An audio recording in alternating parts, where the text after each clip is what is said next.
teachings you heard me proclaim in the presence of many witnesses, and entrust them to reliable people who will be able to teach others also. Take the teachings you heard me proclaim in the presence of many witnesses, and entrust them to reliable people who will be able to teach others also. Take the teachings you heard me proclaim in the presence of many witnesses, and entrust them to reliable people who will be able to teach others also. Take the teachings you heard me proclaim in the presence of many witnesses, and entrust them to reliable people who will be able to teach others also. 2 Timothy 2:2. Hallelujah, 2 Timothy 2:2. Praise the Lord. 2 Timothy 2:2. You and me, let us proclaim the gospel. 2 Timothy 2:2. Hallelujah. 2 Timothy 2:2. Praise the Lord. 2 Timothy 2:2. You and me, Let us proclaim the gospel of Jesus Christ.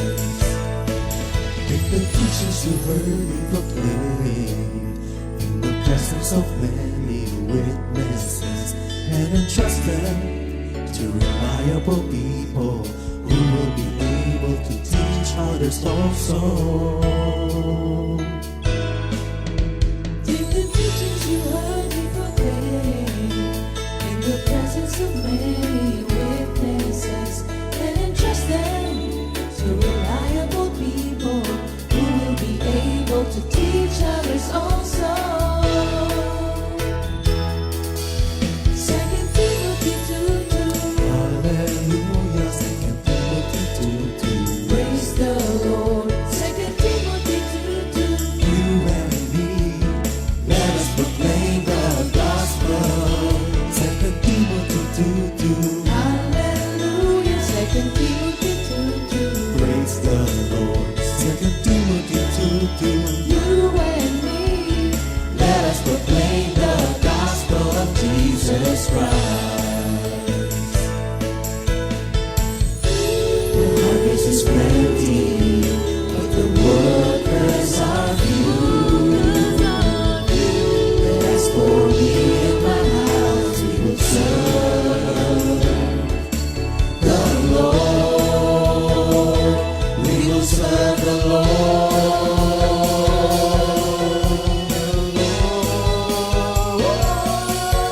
2 Timothy 2:2. Hallelujah. 2 Timothy 2:2. Praise the Lord. 2 Timothy 2:2. You and me, let us proclaim the gospel. 2 Timothy 2:2. Hallelujah. 2 Timothy 2:2. Praise the Lord. 2 Timothy 2:2. You and me, Let us proclaim the gospel of Jesus Christ. 2 Timothy 2:2. Hallelujah. 2 Timothy 2:2. Praise the Lord. 2 Timothy 2:2. You and me, let us proclaim the gospel. 2 Timothy 2:2. Hallelujah. 2 Timothy 2:2. Praise the Lord. 2 Timothy 2:2. You and me, let us proclaim, live up His name, delight in the Lord for His goodness. Let us proclaim, live up His name, delight in the Lord for His goodness. Let us proclaim, live up His name, delight in the Lord for His goodness. And He's God.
Purihin ang Panginoon. Magandang umaga po.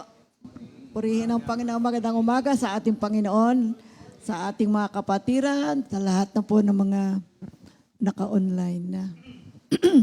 Para Yes, sa umagang ito mga kapatid ay tatalakayin natin ang ating topic on sanctification na ang titulo ay Sanctification is Pursuing Righteousness. At bago tayo magsimula, mananalangin muna tayo mga kapatid. Diyos amang dakila, nagpapasalamat po kami sa palagi ang pagsagot mo sa aming kahilingan na mapagtagumpayan namin ang bawat mga paggawa namin ng alintuntunin tungkol sa pagpapahayag na yung banal na salita dito sa aming Good Morning Jesus. Kaya naman po sa umagang ito muli, humihingi po kami ng patnubay, lalo na ang karunungan na nanggagaling sa banal na Espiritu na siyang magbibigay sa amin upang mapanatili namin ang kabanalan ng aming paglilingkod at maging pagpapala ang lahat ng makaririnig na mga banal na salita na aming tutukuyin sa pamagitan ng iyong mga banal na salita na kasulat sa Biblia. Kaya sa umagang ito, Lord, we give the glory, we give the praises to your name. In Jesus' name we pray. Amen. Bago tayo magsimula, basahin ko po ang memory verse of the week. Jeremiah 17:7, Blessed is the man who trusts in the Lord and whose trust is the Lord. Sa Tagalog, mapalad ang tao na nagtitiwala sa Panginoon at ang pag-asa ay ang Panginoon. Amen. So mga kapatid, sinasabi nga sa atin na ang mapalad na tao ay siyang nagtitiwala sa Panginoon at ang pag-asa pa rin ay sa Panginoon manggagaling sa lahat ng hinihiling natin, mga kapatid. Umpisahan ko na po mga kapatid, dito po sa Proverbs 15:9. 15 verse 15:9, Proverbs 15:9. The Lord detests the way of the wicked, but He loves those who pursue righteousness. Sa Tagalog, sa gawaing masama, si Yahweh ay namumuhi, ngunit Kanyang minamahal ang sa katwiran lumalagi. Ang sabi nga, iniisip ng ilang tao na hindi posible na mamuhay ng matuwid sa mundong ginagalawan natin ngayon na puno na ng kasalanan. Gayunpaman, pinapayuhan ng Biblia ang mananampalataya kay Kristo na gawaing paraan ng pamumuhay ang katwiran. It means the Bible admonishes believers in Christ to make righteousness a way of life.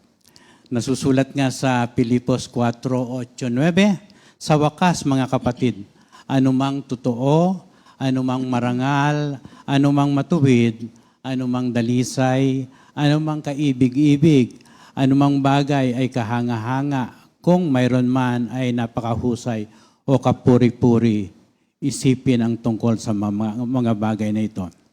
Kaya sa mga sumusunod na talata, ito ang mga pangako ng Diyos sa mga taong nagiging matuwid sa mata ng ating Panginoon. God instructed Abram to walk uprightly.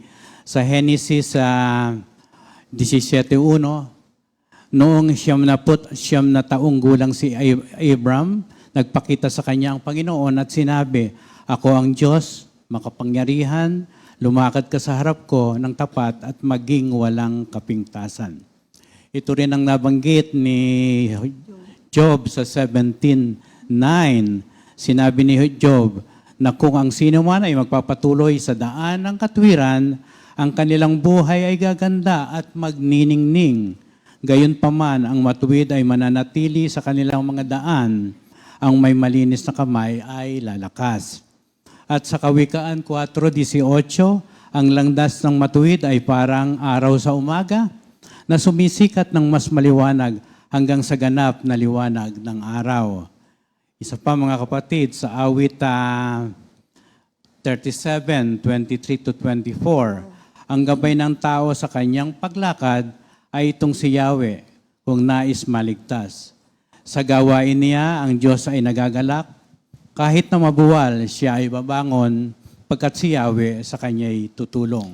The steps of the good man are ordered by the Lord. Ano ba ibig sabihin ito?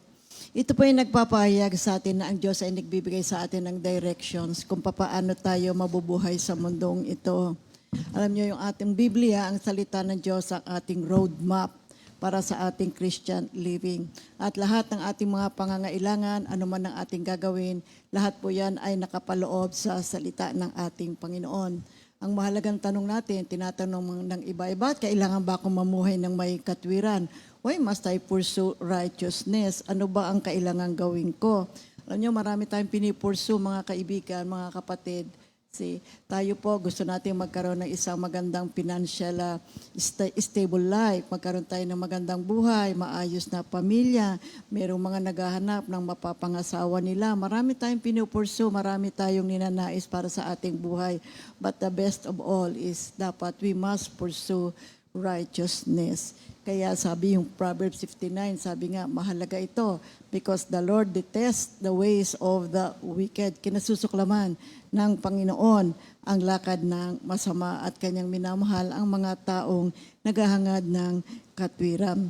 Ano ba ibig sabihin ng pursuit of righteousness? Ito po ay isang pamantayan, a standard of behavior that is morally right, isang tama o moral o makatwirang pamamaraan ng uri ng buhay na tinuturo ng Diyos sa atin. Isang tama at makatotohanang uri ng buhay ang hangad niya para sa atin. Ang hinahangad nating katwiran, matatagpuan po natin sa salita ng ating Diyos. At ang mabuti, atin itong isagawa sa pang-araw-araw nating buhay. Now, the pursuit of righteousness, first and foremost, begins with the pursuit of God. Kailangan hangarin natin ang Diyos sa buhay natin because He is the righteous one. Kaya nga, kailangan hangarin natin siya. Gustuhin natin, magnasa tayo na tayo ay matanggap natin si Jesus bilang tanging Panginoon at tanging tagapagligtas. As we seek Him, kapag ating pong pinupursu ang ating Panginoon, tayo po ay magkakaroon ng isang bagong buhay. The Lord will transform us into His image and likeness because whatever we pursue, we become. That's why as we pursue our Lord Jesus Christ, we pursue righteousness. And then secondly, the word righteousness can also mean justice, justness, or divine holiness. You see, it's the condition of being acceptable to God as made possible by God. You know, what is the standard? God's standard is what defines true righteousness. And it is His power that enables it. Ito ay sa pamamagitan ng kapangyarihan ng banal na Espiritu na kumikilos sa ating buhay. You see? At kapag tayo po ay nakipag-isa sa ating Panginoon, tayo po ay magkakaroon ng katwiran ng ating Panginoon. And to be righteous then, therefore, is to be right with God. A heart that is right results with God, a life that bears fruit. So makikita natin yan, yung Galatians 5:22-23.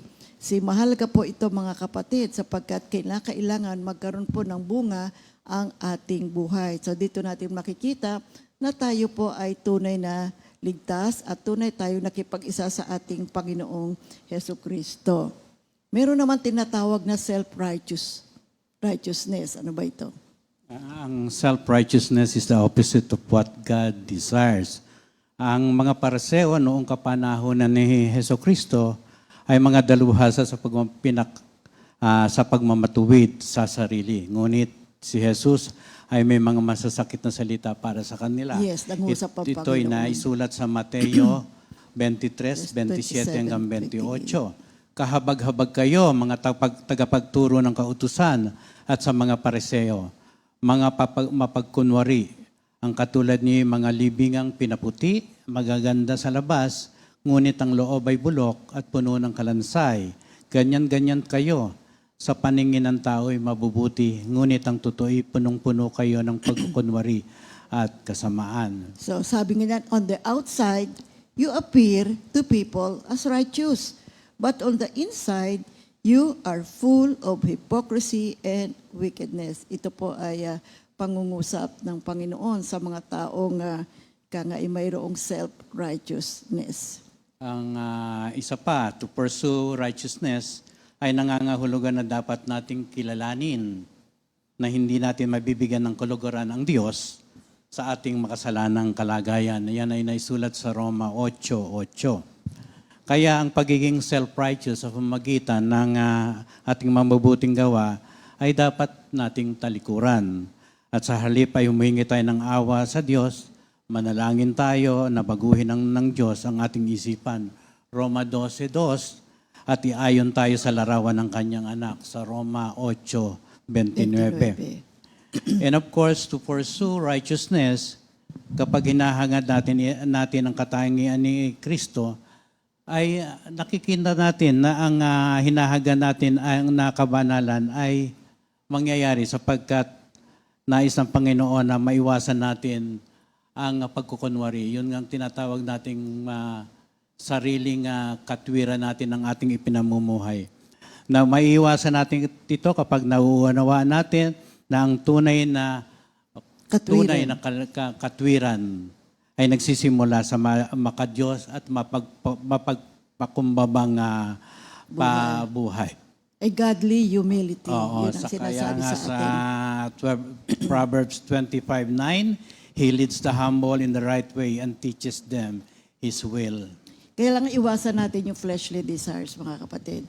Kasi to pursue righteousness, we have to pursue the character of Christ. Kailangan po makita si Kristo sa ating buhay, sa isip, sa salita, at sa gawa. At kailangan po tayo magpakumbaba at sabihin natin sa ating Panginoon na on our own ay hindi naman po natin kayang maging matuwid na tao. Ngunit ayon sa grasya at awa ng Panginoon at sa kapatawarang natanggap po natin, mga kapatid, tayo po ngayon ay makagagawa ng mga matuwid na paraan na buhay. And then another is pursuing righteousness begins with a humble heart. Yun nga, kailangan po tayo magpakumbaba. Aminin natin sa Diyos na wala akong magagawa, Lord. Makasalanan ako. Limited po ako. So hindi po ako, finite po ako, mga Panginoon. Humihingi po ako ng tawad sa aking mga kasalanan. Punuin po ninyo ako ng inyong kapangyarihan ng Banal na Espiritu. Punuin po ninyo ako ng inyong katwiran. You see, tayo naman po ay tutulungan ng ating Panginoon. A humble heart always seeks the presence of God. Ang nais niya, nandoon siya palagi sa presensya ng ating Panginoon. At kapag tayo po ay nagpakumbaba, ang ating puso ay nagtitiwala sa ating Panginoon, ito po ay magbubulid sa atin, ililid tayo sa isang uri ng buhay na mayroong katwiran. At ang ganitong uri ng buhay ay acceptable sa ating Panginoon. Ito ay kinalulugaran ng ating Panginoon. Kaya Psalm 51 verse 10, Create a pure heart in me, O God, and put a new and loyal spirit in me. Isang pusong tapat, manalangin tayo, isang pusong tapat na bigyan mo ako, Lord, bigyan mo ako ng isang bagong damdamin. Yung James 4:10, magpakumbaba kayo sa harapan ng Panginoon at itataas niya kayo. 1 Peter 5:6, kaya nga, pasakop kayo sa kapangyarihan ng Diyos at dadakilain niya kayo sa pagdating ng takdang panahon. Kaya mabuti na tayo po ay laging nasa presensya ng ating Panginoon. Sabi nga ni Lord, apart from me, you can do nothing. So if we spend time at tayo laging nasa presensya ng ating Panginoon, we become aware of our own sins and our shortcomings. And so we begin to realize that, kailangan pala akong maging matuwid sa aking buhay. And so we come unto God, we pray unto God, and seek the mercy of God, yung awa at grasya ng Panginoon. At ang Diyos naman ay tumutugon sa ating mga panalangin. Dito sa Roma 6:18 hanggang 23, ito ay tinalakay na natin one Sunday, no? At bibigyan po natin dandaan sapagkat tinawag na tayong alipin na ng katwiran, slaves of righteousness. Pinalaya na kayo sa kasalanan at kayo ngayon ay mga alipin na ng katwiran. Gumagamit ako ng karaniwang pangungusap dahil sa inyong likas na kahinaan. Kung paanong ipinailalim ninyo nung una ang inyong sarili sa karumihan at sa kasamaang palala ng palala, isuko ninyo ngayon ang inyong sarili bilang alipin ng katwiran para sa mga banal na layunin. Sa 20, noong alipin pa kayo ng kasalanan, hindi kayo saklaw ng katwiran. Ano ang napala ninyo sa mga bagay na iyon na ikinahihiya ninyo ngayon? Kamatayan ang ibinubunga ng mga iyon. Ngunit ngayong pinalaya na kayo mula sa kasalanan at naging alipin na ng Diyos, ang natamo ninyo ay isang buhay na banal at ang ibinubunga nito'y buhay na walang hanggan.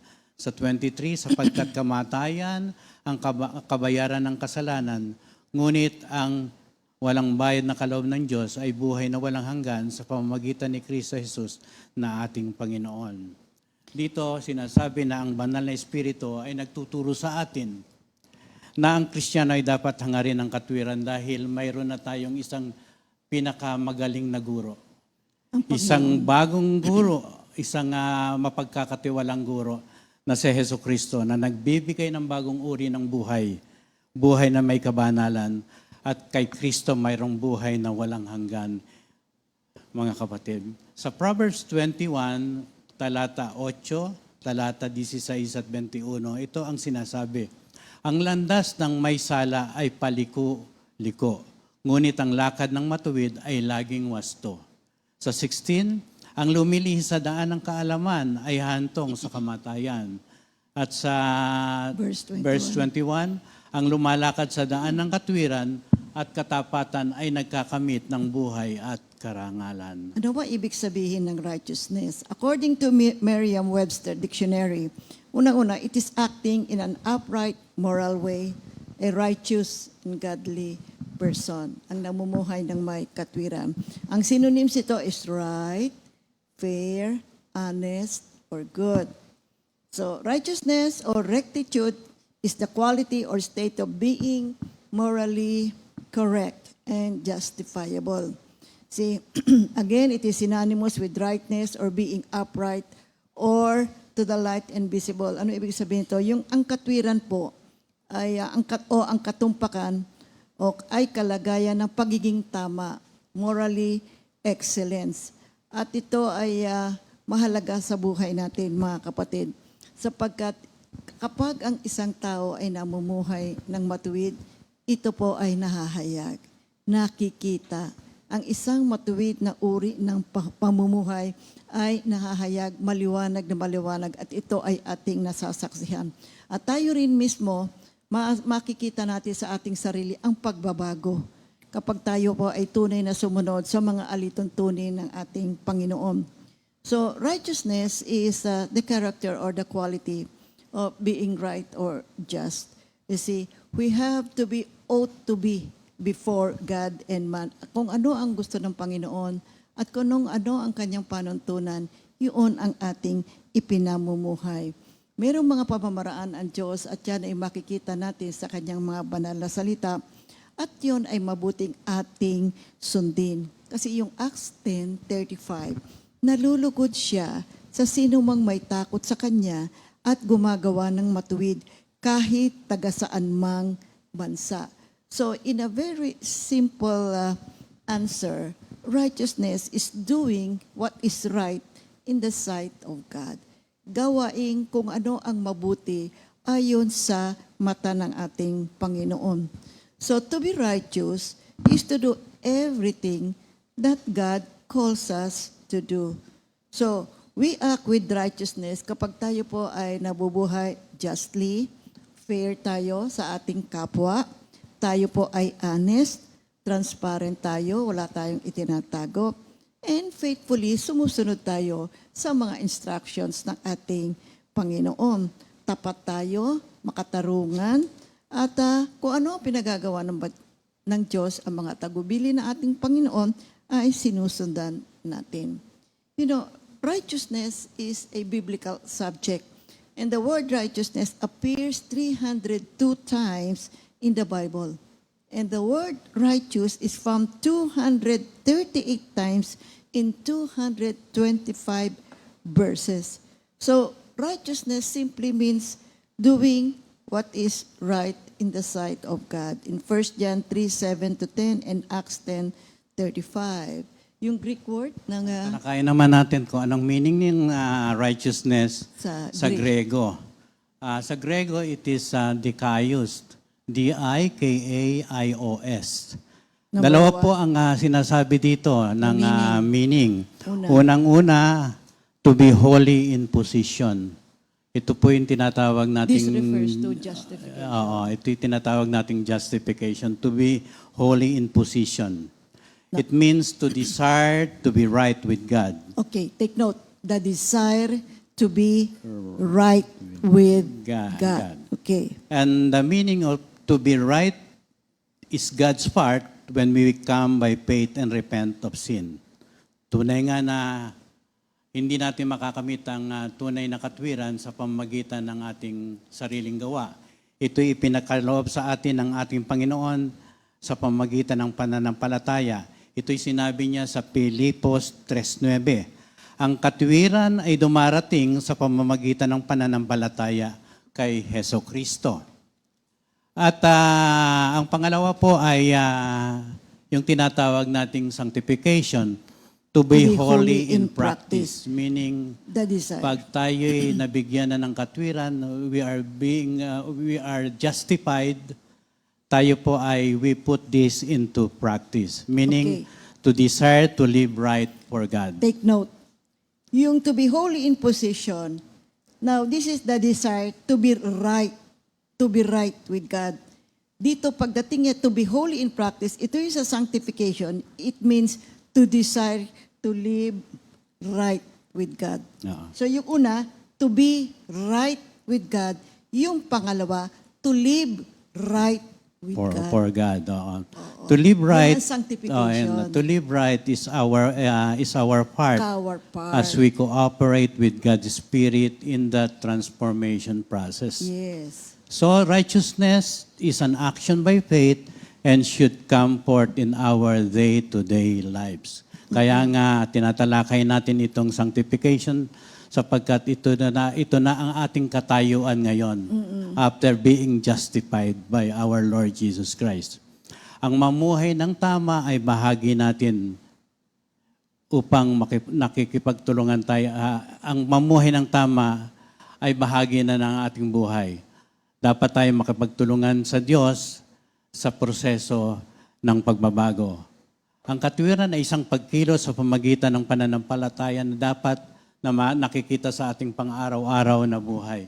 Kaya nga sa Acts 24:16, and so I do my best always to have a clear conscience before God and people. So ito dapat maging desire natin araw-araw mga kapatid. Maging conscious tayo sa ating buhay. Sabi nga, and so I do my best always, meaning to say araw-araw, every moment. You see, ito po ay isang palagiang uri ng pag-uugali dapat nating gawin sa pang-araw-araw nating buhay. Kaya nga ang katwiran ay moral na katwiran at katanggap-tanggap lalo na sa harap ng ating Panginoon. Ito ay tumutukoy sa kabanalan at kadalisayan ng puso at kilos ng isang tao. Bilang mga Kristiyano, mga kapatid, lubos tayong umaasa sa katwiran ni Jesus, hindi sa ating sarili.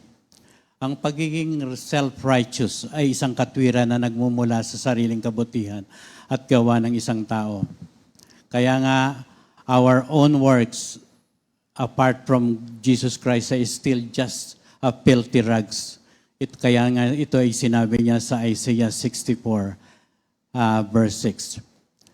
Kaya in any area of sanctified living, we must sought the help of the Holy Spirit in training us in the area of righteousness until a holy habit ay maging fully, maatim na natin mga kapatid. Kaya nga sa isang bagay, sabi nga, scientifically, pinag-aralan nila, kapag ikaw ay pinag-aralan mo ang salita ng Panginoon at tunay na nag-aaral ka, in 40 days, kapag walang balakid, walang kasalanan, mangyayari ang mithiin mo in 40 days. Nakakatuwa nga, no? 40 days ang sinabi nila, no? Yun ang discover nila. Yun ang na-discover nila, no? Kaya nga, sabi nga nila, kasi ako naninigarilyo, no? Nung matikman ko ang paninigarilyo, sabi ko, bakit kaya mapait ito? Bakit ang tao ay gustong-gusto ito. So, unang tikim, mapait. Pero sinundan ko at sinundan ko at sinundan ko. At kung bibilangin ko yung mga araw na yon, in just 40 days, naging habit ko na ang paninigarilyo. Naging tamang-tama na sa yung panglasa. Pero pagdating, I was 19 years old, natatandaan ko yon. And I stopped smoking at age 35 nung makilala ko ng gusto at mabaptize ako ng Holy Spirit. Yung pag-inom, paninigarilyo ay nawala. Kaya nga tunay na ang katwiran ay manggagaling lamang sa Panginoon, hindi sa sariling mabuting gawa mo. Ito ang tinatalakay natin mga kapatid sa ngayon. Kaya nga righteousness is holy and upright living by God's standard. At righteousness shows genuine salvation. Ito ang tunay na kaligtasan sa ating masasamang pag-uugali at gawing hindi kaaya-aya sa ating Panginoon. So we must live the kind of life that reflects Jesus Christ every day. Ito po yung naisulat sa Filipos 2.5 at sa Filipos 4.8. Kaya nga sa 1 John 2.29, sinusuri ng katwiran ang tunay na kaligtasan. Kung alam ninyong si Kristo'y masunurin sa kalooban ng Diyos, dapat din ninyong malaman na ang bawat sumusunod sa kalooban ng Diyos ay anak ng Diyos. So, ang Bible po ay dinidescribe niya ang isang righteous person as someone who is just or right. At siya po ay nananatili sa ating Panginoon at siya ay nagtitiwala sa Diyos. Kaya siya sumusunod kasi nandoon yung kanyang pakikipag-isa at kanyang pagtitiwala sa ating Panginoon. Kasi kung minsan kapag wala ka na matiwala sa Diyos, ayaw mo sumunod eh. Maski na anong daming beses na pinagsasabihan ka o tinuturuan, kung wala ka namang pagtitiwala, ikaw ay hindi susunod. Kaya ang taong mayroong righteous thinking, ang gusto niya ay laging makagawa ng matuwid, yan po ay may pagtitiwala sa ating Diyos, na ang lahat ng kanyang ginagawa ay para sa kanyang ikabubuti. Kaya sinusunod niya ang pamamaraan ng ating Panginoon. Kaya yung Psalm 33 verses 20 to 22, tanging si Yahweh lang yung ating pag-asa. Tulong ng malaki at sanggalang siya. Dahil nga sa Kanya, kami natutuwa, sa Kanyang pangalan ay nagtitiwala. Pagkaloob mo na sa aming makamit, O Yahweh, ang iyong wagas sa pag-ibig, yamang ang pag-asay sa iyo nasasalig. See, kapag sinabi natin ang righteousness, naiisip din natin yung word na holiness. Ito ba ay may pagkakaiba yung righteous living and holy living? You see, ito po ay dalawang salita that describes states of moral excellence. But there is a very slight difference between these two concepts. According to the Oxford Dictionary's definition of holiness, see, holiness is the state of being holy. And the definition of holy is, it means dedicated or consecrated to God or a religious purpose, sacred. You see, it also means morally and spiritually excellent. Now, yun namang definition ng righteousness sa Oxford Dictionary is also morally right or justifiable virtues. So pagka tiningnan mo mabuti itong salitang ito, talaga namang napakaliit lang ng kanilang difference. Righteousness is the condition of being proven or declared morally excellent. Take note. Righteousness is the condition of being proven or declared morally excellent. Holiness, then, is the condition of being consecrated or dedicated to moral excellence. So yun lang po, napakaliit lang na ano.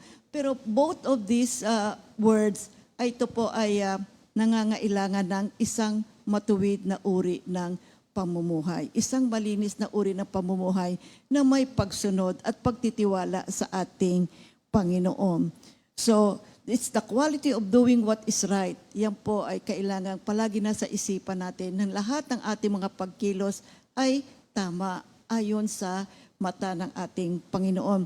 Let us avoid what is not good, my dear people of God. So para po maging maayos din ang buhay natin. Kasi kapag hindi naman tayo nabubuhay ng may katwiran, tayo rin naman ang nagdadala ng mga negative effects nun eh, yung mga consequence nun. Kaya kapag tayo po ay nabuhay ng may katwiran, alam niyo, ang unang-unang mararamdaman natin, kapayapaan. Sapagkat yan ay hinahatid sa atin ng biyaya ng ating Panginoon. And more importantly, we have to remember that our righteousness is through our Lord Jesus Christ. Yan po ay isang magandang balita. Balita natin sa lahat ng tao. On our own, hindi natin kaya. But we are made righteous. It is possible for us to become righteous through the cleansing of our sin by our Lord Jesus Christ. Nung siya ay namatay sa krus at ang presensya ng banal na Espiritu sa ating buhay. We have no ability, tayo po ay nagkakasala. Ngunit dahil sa kabutihan at pag-ibig ng Diyos, nasa atin na po ang righteous ng ating Panginoong Heso Kristo. We now possess the righteousness of Christ because He was made sin and He died on the cross for the forgiveness of our sins. You see? Kaya tayo po ay mabuti na ating kilanlin, parangalan, purihin ang ginawa ng ating Panginoong Heso Kristo. Dahil sa kanyang kamatayan, tayo ngayon ay itinuturing ng may katwiran. At ang katwiran yan ay nagmumula sa ating Panginoong Heso Kristo. Sa Philippians 3:9, sinabi ni Apostle Paul, ang aking pagiging matuwid ay hindi sa pamamagitan ng pagsunod sa kasulatan, kundi sa pananalig kay Kristo. Ang pagiging matuwid ko ngayon, buhat sa Diyos sa pamamagitan ng pananampalataya. Kaya ngayon mga kapatid, now is the good news, tell it to everyone, pamalita natin, dahil kay Kristo, ngayon tayo ay may kakayahan na mamuhay ng may katwiran. We can now say no to sin. We now have victory over sin. And so to be sanctified, we need to pursue righteousness. Sapagkat sa pamamagitan ng pamumuhay ng matuwid at may katwiran, hindi natin namamalayan, tayo po ay unti-unti nasa-sanctify. You see, at ito ang uri ng buhay natin ngayon. Kaya napakabuti na tayo ay nabubuhay ng may katwiran dahil magkakaroon tayo ng kapayapaan. Wala ka na ngayong guilt feeling sapagkat alam natin na ang ating bawat pagkilos ay kasiya-siya sa mata ng ating Panginoon. Kaya nasa saad sa Biblia, Matthew 6:33, di ba? Seek you first the kingdom of God and His righteousness, and all these things shall be added unto you. Now, this is a very amazing truth. Isa talagang kahangahangang katotohanan na dahil sa kamatayan ng ating Panginoon, tayo ngayon po ay itinuturing na ngayong matuwid din sa harap ng ating Panginoon. At ang higit sa lahat, kung tayo po ay magpapatuloy sa ganitong uri ng buhay, naku, haharap tayo sa ating Diyos. Pagdating ng panahon, makikita niya tayong lahat na banal tayong lahat. Tayo po ay may katwiran pagharap natin sa ating Panginoon. At yan ay magaganap, katotohanan po yan, mga kapatid. Tayo po ngayon ay pinagpala. Sapagkat mamuhay ka ng may katwiran, mamuhay ka ng matuwid. Wow, this is a wonderful life.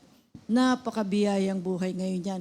Imagine, nakakayanan mo na sabihin, ay ayoko sa kasalanan, ay ayoko yan. Mali yan, hindi ko gagawin yan, susundin ko ang Panginoon. Ay napakabiyayang buhay ang ganyang uri ng kaisipan, mga kapatid. So si Jesus, tinuring siyang isang makasalanan para sa kapatawaran ng ating mga kasalanan. Ngunit, ang nangyayari sa atin, tayo ngayon ay mayroon ng katwirang nagmumula sa ating Panginoon. At dahil sa kanyang tiniis, namatay sa krus, tayo mga kapatid ay may isang bagong buhay na namumuhay na may ganap na katwiran, sumusunod sa ating Panginoon. At nabibigyan natin ng kasiyahan ang puso ng ating Panginoon. At ito po ay biyaya sa atin ng Diyos, kaya huwag ho nating pababayaan. Huwag nating babaliwalain yung biyayang ibinagay o iginawad ng Diyos sa ating buhay. At sa Biblia ay meron tayong makikitang mga Bible characters na itinuturing na righteous people. Talakayin natin mga kapatid, examples of righteous people in the Bible. Sa Old Testament, men were declared righteous when they believed God and acted on it. The word acted on it. They put it into practice. Makikita natin yan sa Genesis 15:6, Galatians 3:6 at sa James 2:23. Before Pentecost, Acts 2, verses 1 to 4, people pursued righteousness by keeping God's law, seeking holiness and walking humbly with God. Sa Micah Micah 6:8. No one was justified by rule-keeping but by faith that enabled them to obey God. Romans 3:20 at Galatians 2:16. Sino itong mga Sino ito Bible yung mga characters? Bible characters na ito, mga kapatid? Abel was called righteous by the Hebrew writer sa Hebrew 11:4. Noah, Daniel, and Job were grouped together as those who were righteous. Ezekiel 14:14 and Ezekiel 14:20. The Apostle Peter called Noah a preacher of righteousness. 2 Peter 2:5. Abraham was called a righteous man by the Apostle Paul sa Galatians 3:6. Abraham's nephew, Lot, was also called a righteous man in 2 Peter 2:7-8. The parents of John the Baptizer were also described as righteous before God. Luke 1 verses 5 to 6. And indeed, Jesus Christ is a righteous man sa 1 John 2, 1 to 2. Even Pontius Pilate, who did not believe that Jesus was the Christ, the Son of God, recognized that Jesus lived a righteous life. Naisulat yan sa Matthew 27 verses 19 and 24. And sa 1 John 2, 1 to 2, ito nga binanggit natin, Jesus the righteous one, and Christ himself is the means by which our sins are forgiven, and not our sins only, but also the sins of everyone. In order for man to be pleasing to God, he must be righteous because God is righteous. Yan ang kahilingan ng Panginoon sa atin. At yun nga ang sinabi niya kay Abraham, mabuhay ka ng may matuwid, sinasabi niya. So let us live the righteousness of our Lord Jesus Christ. You see, Matthew 5, 6, and 8, pinagpala ang mga may matinding hangarin na sumunod sa kalooban ng Diyos sapagkat sila ibibigyang kasiyahan ng Diyos. Pinagpala ang mga may malinis na puso sapagkat makikita nila ang Diyos. Now, to do what is right, see, to live righteousness, one must know what is right. How will you live something that is true, that is right, kung hindi mo naman alam kung ano ito? And we can know what is right. Malalaman din naman natin. We have the chance. Meron tayong pamamaraan upang malaman natin kung ano ang tama at ang mabuti at kung ano ang katotohanan. At yan ay sa pamamagitan ng salita ng ating Panginoon. Sa Psalm 119, verse 123, at sa verse 142. Makikita rin natin yan sa John 8, verse 32, at saka sa John 17, verse 17. But then, knowing what is right is not enough. We have to do. We have to perform. Kailangan ipamuhay natin kung ano ang tama at ang mabuti. Yung Matthew 7:21 to 23. Not all who calls me Lord, Lord will enter the kingdom of God, but only those who do what my Father tells them to do. At dito rin yan sa James 2, verses 17 to 16. At sa Romans 10, verse 10. Makikita natin. James 2:17 to 26. Yeah, and Romans 10 verse 10. So, makikita natin kapatid na napakahalaga ng salita ng Diyos. Pagkat itong ating roadmap, ito ang ating gabay sa pang-araw-araw na buhay. Dapat hindi lang natin alam, gawin natin, ipamuhay natin. So, maaaring tanungin niyo ko, paano gagawin ko? What does it mean to live by the Word of God? See, yung tinapay, kapag kinain mo, di ba? You and the bread becomes one. When you take it and you put it in your mouth and then you swallow it, it goes inside your body, you and the bread becomes one. So, ganun din ang salita ng Diyos. Sa ating pag-aaral, intindihin natin, unawain natin, and let the Word of God and us becomes one. Meaning to say, pinamumuhay na natin, ingrained na sa atin ang salita ng Diyos. Minsan, it's so hard for us to memorize the Word. Nahirapan ako mag-memorize eh. Pamuhay mo, kapatid. Hindi mo na kailangan memorizein kasi automatic na yan. Sapagkat ang salita ng Diyos, magiging ingrained na yan. Kasi ipinamumuhay mo, hindi mo na kailangan memorizein, alam mo na. Pagkat pinamumuhay mo, pumasok na yan sa buong pagkatao mo. Let us listen. Let us read the Word of God. Meditate it. Let it sink deep in our hearts, in our mind, in our spirit. You see, at matutulungan tayo, mababago ang ating puso at ang ating isipan. Meron ngang nagtatanong pa rin, say, now, as I live right with God, how do I grow in righteousness during this sanctification process? How do I grow in righteousness during this sanctification process? Lahat tayo, mga kapatid, today, we are justified by faith that leads us to Jesus Christ. Ayan na yun na isulat sa Roma 3:28, sa Roma 5:1 at sa Roma 10:10. Kaya nga, ang mga taong nakikristo na must continue seeking God in order to please Him. Colossians 3:1. When we come to faith in Christ, binibigyan niya tayo ng kapangyarihan sa pamagitan ng banal na Espiritu who empowers us to pursue righteousness for our own sake, mga kapatid, sa Acts 2:38 na ayan ay naisulat. Babasahin ko muna itong Colossians 3:1. Ang mga nakakristo ay patuloy na naghahanap sa Diyos upang siya ay masiyahan. At sa Gawa 2:38, kapag tayo ay sumampalataya kay Kristo, binibigyan niya tayo ng banal na Espiritu na nagbibigay ng kapangyarihan sa atin upang itaguyod ang katwiran para sa sarili nitong kapakanan. Amen. Gawa 2:38. And of course, walking in the Spirit ay nangangahulugan na namumuhay tayo sa isang pamumuhay na ganap na pagsuko sa Panginoon sa pamagitan ng ating Panginoong Hesukristo. Nililinang niya, ibig sabihin, kinukultivate niya ang ating kakayahang marinig ang Diyos at ang ugali ng pagsunod sa kanyang tinig sa lahat ng ating gagawin. Sa Isaiah 26 verse 7-8, patag ang daan ng taong matuwid at ikaw, O Yahweh, ang dito'y pumatag. Sinusunod namin ang mga kautusan mo, ikaw lamang ang aming inaasahan. So how do I grow in righteousness during this sanctification process? So unang-una, faith, mga kapatid. Faith in God. Faith in our Lord Jesus Christ. Magtiwala tayo sa ating Panginoon. Sumampalataya tayo kay Hesukristo buong puso, mga kapatid.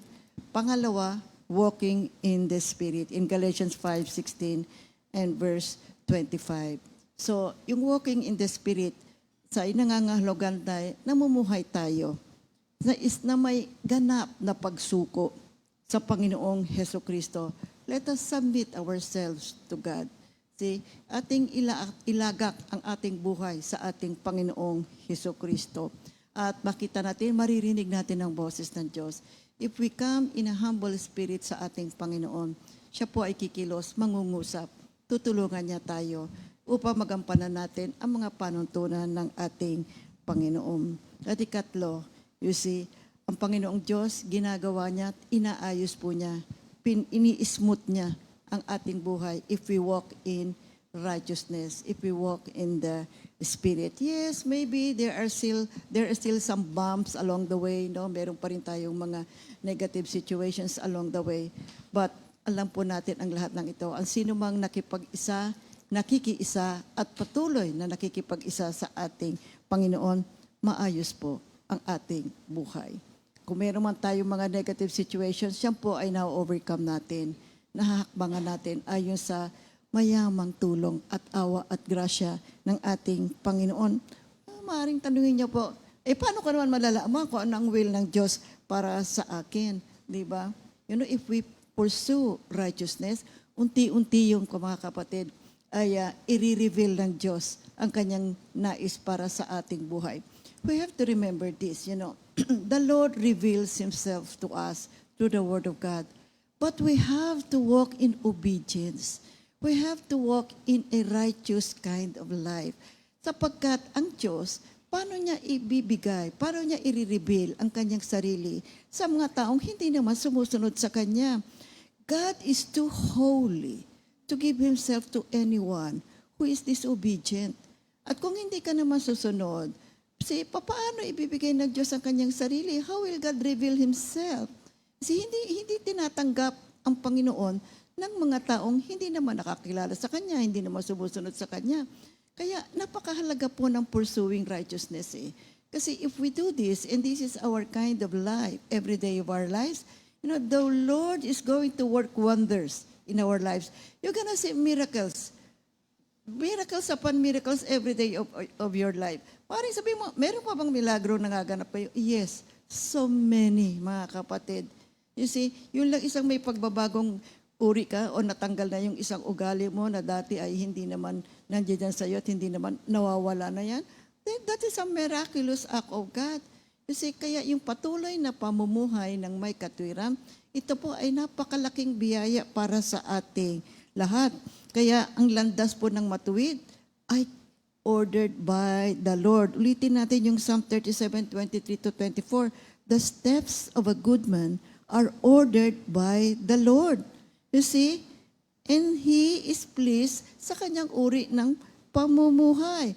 Ngayon, though he fall, siya man ay magkamali, see, he shall not be utterly cast down. Why? Because the Lord uphold him in His hand. Nandiyan dyan ang Diyos. Mabuwal man tayo along the way. Ngunit kapag ang ating pong puso ay laging naghahangad na tayo ay magkaroon ng isang maayos, makatwirang uri ng buhay, hindi naman tayo pababayaan ng ating Panginoon eh. Andiyan dyan naman siya palagi para tumulong. Then, ikaapat, tandaan po natin, self-righteousness is not something that gusto ng Panginoon. Sabi nga ng Biblia sa Isaiah 64:6, righteousness acts are like filthy rags. So, ang kailangan natin ay ang katwiran ng ating Panginoon. Manatili tayo sa ating Diyos. Magtiwala tayo sa ating Diyos. Magpakumbaba tayo sa ating Panginoon. Manalangin tayo at hingin natin ang awa at grasya ng ating Panginoon. Kapag kayan, lagi ang klase ng ating panalangin, na tayo ay laging nagnanasa na may isang makatwirang uri ng buhay, we become what we pursue. Kung yan ang nais natin, yan ang goal natin, then we shall be righteous people. And not only that, you will become a what? Magiging matalino kang tao. Totoo yan, mga kapatid. Alam mo ba, ang isang tao makatwiran, matalinong tao yan. Hindi mo maililiko yan, maski anong klaseng explanation mo. Bakit? Nakapokus lang siya kasi sa katotohanan eh. Hindi mo maililiko yan ng mga maling mga opinion o mga aralin. At hindi lang yan, mahal na mahal ng Diyos ang mga taong nabubuhay ng may katwiran. Kaya nga nasa saad sa John 15:4, abide in me and I in you. As the branch cannot bear fruit of itself unless it abides in the vine, neither can you unless you abide in me. So anong sinasabi nito sa atin? Manatili tayo sa ating Panginoon because He is the righteous man. So, paano ba tayo mabubuhay in accordance to the Word of God? Anong gagawin ko para mabuhay ako, para masunod ko ang salita ng Diyos, para mabigyan ko ng kaluguran na ating Diyos? Unang-una is, sundin natin ang salita ng Diyos. Obey the truth. Napakahalaga. Di ba? Trust and obey. Tinuturoan tayo ng Diyos. Pinag-aaral tayo ng Diyos araw-araw ng kanyang mga banal na salita. Pag-aralan natin, alamin natin, and follow the way. Kung ano ang pamamaraan ng ating Panginoon, sundan natin, mga kapatid. Napakasarap sumunod sa ating Panginoon. You know why? Kasi hindi naman siya nagkakamali eh. Hindi siya nagsisinungaling. At ang lahat ng kanyang pamamaraan ay para sa ating ikabubuti. Let us live by the commandments of our God. And let us be an example of believers na lakatuon lamang ang ating kaisipan sa pagsunod sa ating Panginoon. And that is how believers should live, di ba? Kaya yung 2 Timothy 3:16 to 17. All scripture is breathed out by God and profitable for teaching, for correction, and for training in righteousness, that the man of God may be competent, equipped for every good work. See, nakapaloob din sa living, pursuing righteousness or living in righteousness. See, magmahalan ang mga tao. Let there be love for each other in 1 John 3:10, sapagkat ito po ay nagbibigay sa atin ng isang uri ng buhay na kasiyasiya at lalago tayo, mga kapatid, kapag ating ipinamuhay ang fruit of the Spirit. Now, what is the true and the living Word of God? It is a living Word. Yan po ay napakaganda. Ang salita ng Diyos ay buhay. Buhay, may kapangyarihan. It is vibrant with life. It has power in our lives. Yun nga lang, pansinin mo yung healing diyan sa mga gospel books. Di ba sinasabi, be healed in the name of our Lord Jesus Christ. Di ba nakita niyo yan? Ayon sa pangalan ng kapangyarihan ng pangalan ng Panginoon Hesukristo, gumagaling yung mga pinipray over nila. Think of this. Ano ba ang sinabi? Be healed in the name of Jesus. And then, sabi pa nga, stand up, go up, di ba? Carry your mat. Ala, tumatayo. Lumalakad. Can you see the power of the word? Kita niyo yung power nagsalitang niyo. Sabi lang, get up. Be healed in the name of Jesus. Kita niyo, nagkakaroon ka agad ng pagbabago, nagkakaroon talaga ng, tatawagin na ba, ay milagro. Sabihin lang. But the truth is, there is such power and there is life in the spoken word. At yan ang ating Panginoon. Kaya ang salita ng Diyos, buhay. Kapatid, buhay. Kaya pag sinabi ng Diyos, mamuhay kayo ng may katwiran. Mamuhay kayo ayon sa panuntunan ng ating Panginoon. Meron kasi siyang malaking biyayang dala-dala para sa ating lahat. Nakakapagpabago ang salita ng ating Panginoon. It transforms us. Kaya ang salita ng Diyos ay active. See, tumatago sa kaibuturan ng ating pagkatao. At ang salitang yan ay nasa ating biyaya ng ating Panginoon. You see?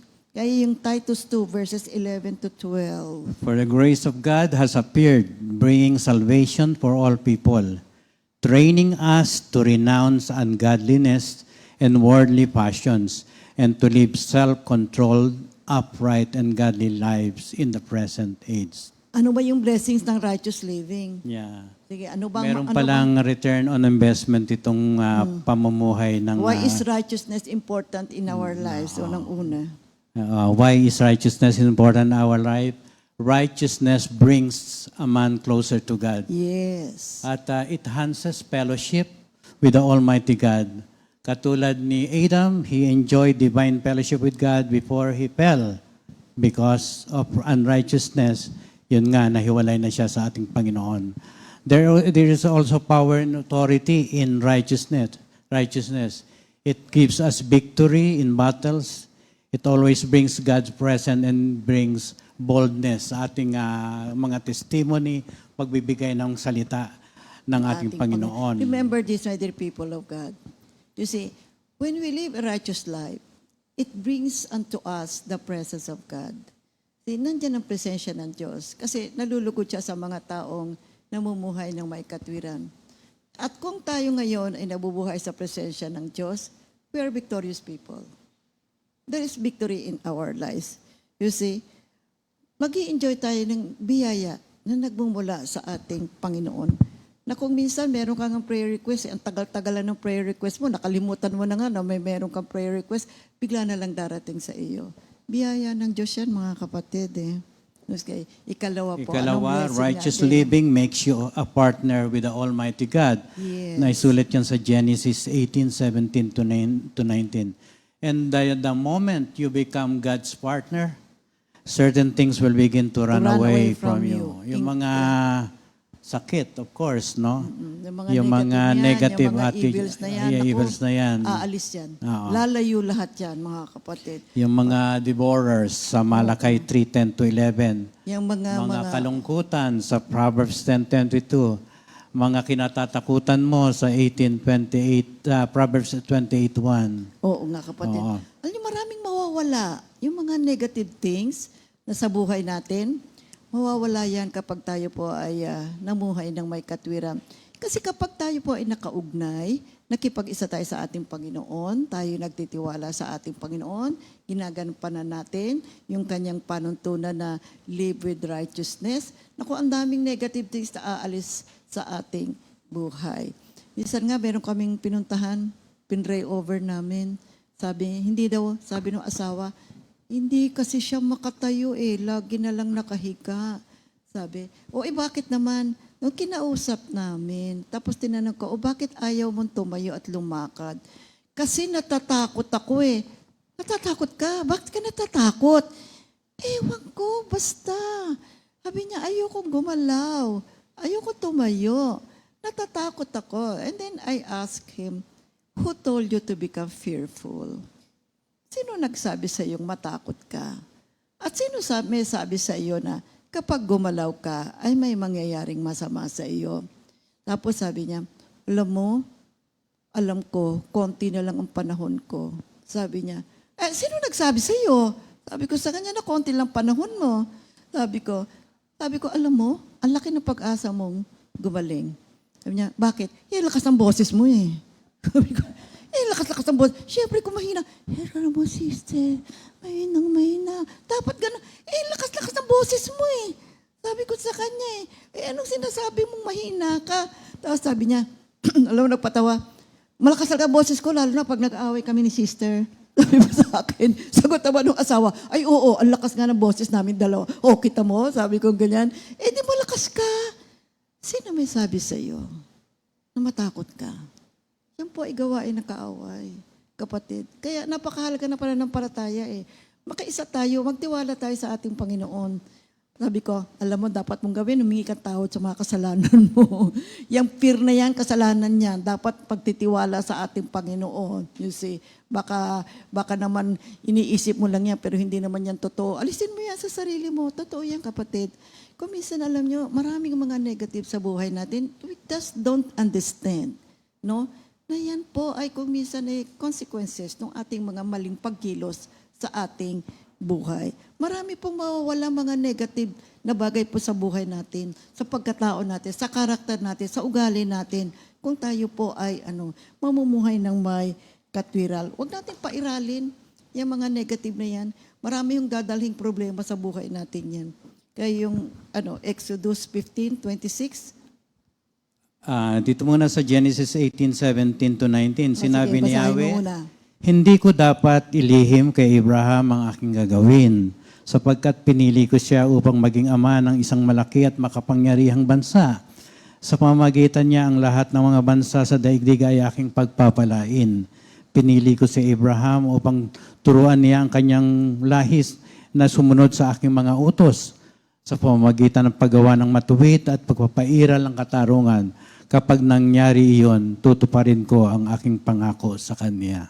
Anyway, Exodus 15. Exodus 15:26. Ang Kung sabi ako niya, kung ako ay buong puso niyong susundin, kung gagawin ninyo ang matuwid at susundin ang aking kautusan at ang mga tuntunin, hindi ko ipararanas sa inyo ang alinman sa mga sakit na ipinadala ko sa Ehipto. Akong si Yahweh ang inyong manggagamot. Ano pa ang dividends o blessings of righteous living? Answers to prayers. 1 Peter 3:12, ang mga mata ng Panginoon sa matuwid na katuon. Ang kanilang panalangin ay kanyang pinakikinggan, ngunit ang masasama ay kanyang sinasalungat. And of course, eternal life sa Matthew 25, verses 46b. Ngunit ang mga matuwid ay pupunta sa buhay na walang hanggan. And of course, ano pa ang blessings of righteous living? Ang matuwid na pamumuhay ay umaakit ng ilang bagay sa iyo. Kabilang dito ang the good of the land. sa 36 ng awit, verses 18 to 19, ang nagmamahal kay Yahweh at nagtitiwala sa kanyang pag-ibig ay kinakalinga. Hindi hahayang sila ay mamatay, magtagutom, sila'y binubuhay. Isaiah 1:18 to 19, halikayo at tayo magpaliwanagan. Sabi ni Yahweh, gaano man kapula ang inyong mga kasalanan, kayo aking papuputiin tulad ng yelo o bulak. Kung susundin niyo ang aking sinasabi, tatamasahin ninyo ang ani ng inyong lupain. So maganda itong mga kapatid. Pag-aralan din ninyo itong mga kapatid. The good of the land. See, dito makikita natin na ang Diyos ang nagbibigay po ng pagpapala dahil sa ating pagsunod. Another blessing. Overwhelming blessings sa Deuteronomy 28:1-2. Kung susundin lamang ninyo si Yahweh na inyong Diyos at tutuparin ang kanyang mga utos, gagawin niya kayong pinakadakila sa lahat ng mga bansa sa balat ng lupa. Mapapasa inyo ang lahat ng mga pagpapalang ito kung susundin ninyo ang Diyos ninyong si Yahweh. Ika-anim, victory without a fight.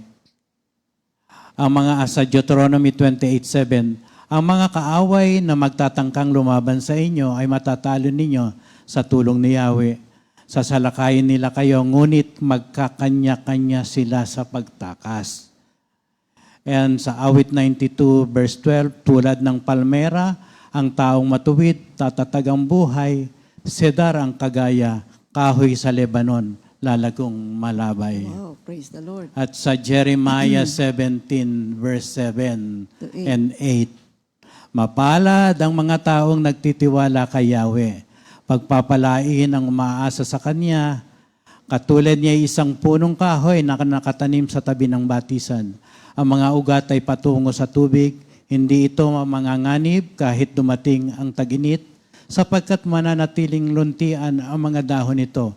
Kahit hindi umulan ay wala itong alalahanin. Patuloy pa rin itong mamumunga. Ang bawat hakbang sa landas ng buhay ay isang hakbang sa katwiran. Ang pag-unlad sa paraan ng pamumuhay ay katumbas ng pag-unlad o paglago sa katwiran. Kaya't nasusulat, ang bawat isa na nagbabanggit ng pangalan ni Kristo ay humihiwalay sa kasalanan, ay sa kasamaan rather. 2 Timothy 2:19, mga kapatid.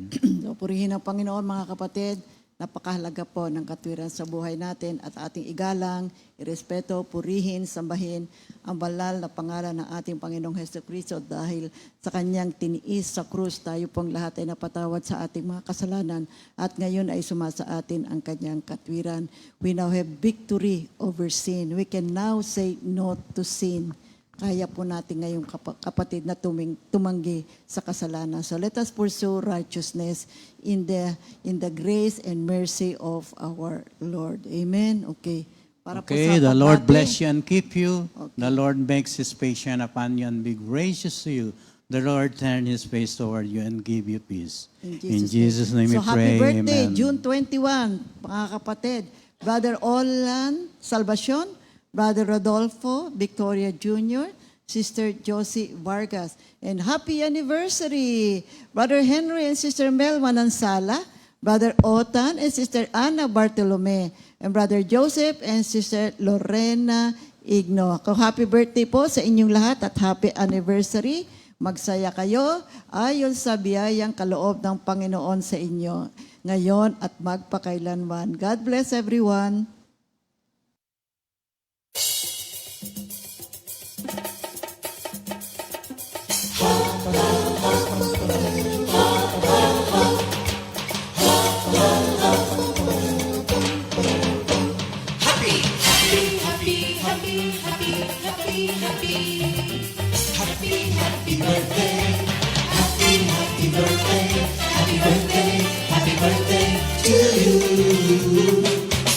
Happy anniversary, happy anniversary, happy, happy, happy anniversary. Happy anniversary! May the good Lord bless you, may the Lord's light shine upon you. Happy anniversary to you. Happy, happy birthday.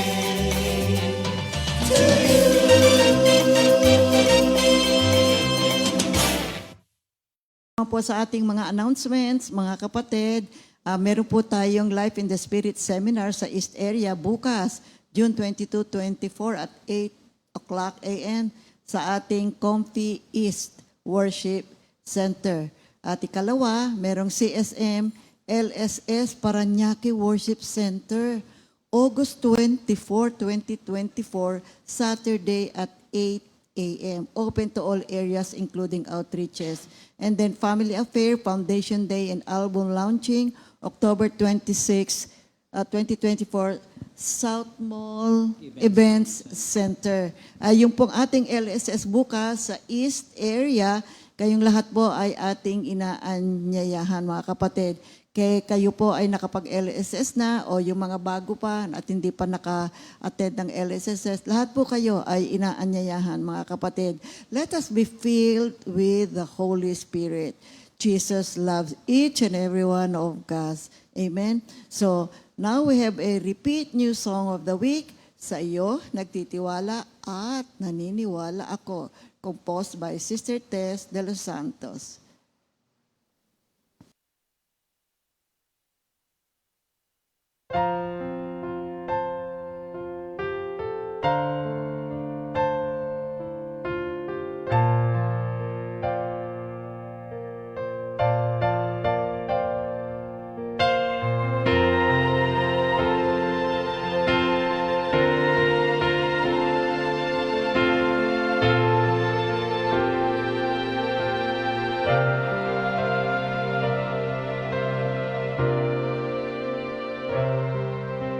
Akala ko'y malakas ako, akala ko'y matatag ako, nakalimutan ng pagsamba sa'yo.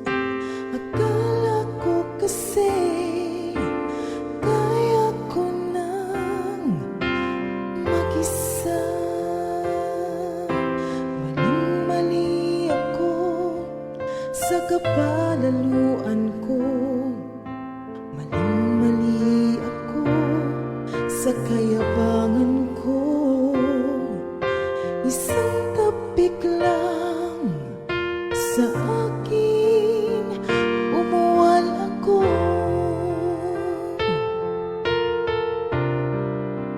Diyos ko, patawad, ako'y hinumin mo. Wasak na puso at isipan ko. Diyos ko, patawad, ako'y gamutin mo.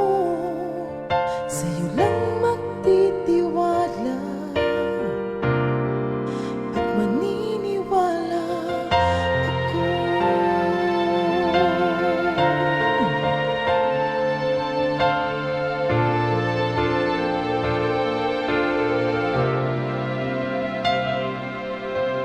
Akala ko'y malakas ako, akala ko'y matatag ako, nakalimutan ng pagsamba sa'yo. Akala ko kasi kaya ko nang mag-isa. Maling-mali ako sa kapalaluan ko. Maling-mali ako sa kayabangan ko. Isang tapik lang sa akin, umuwal ako.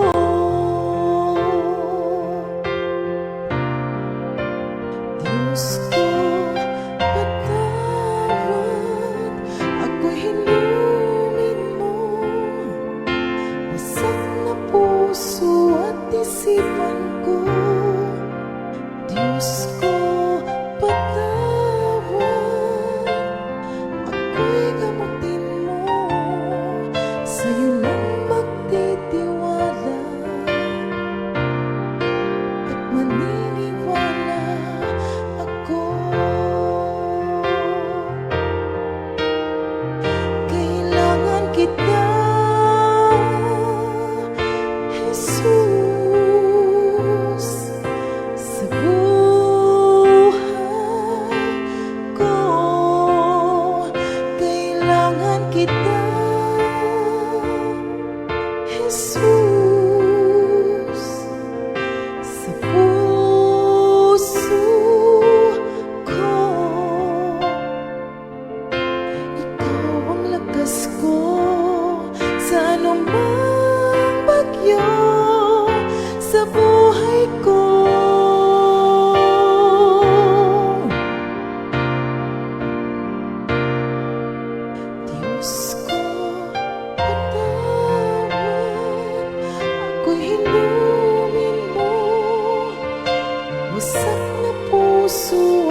maniniwala ako.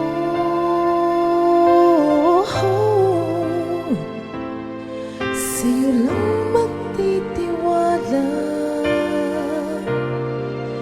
at maniniwala ako.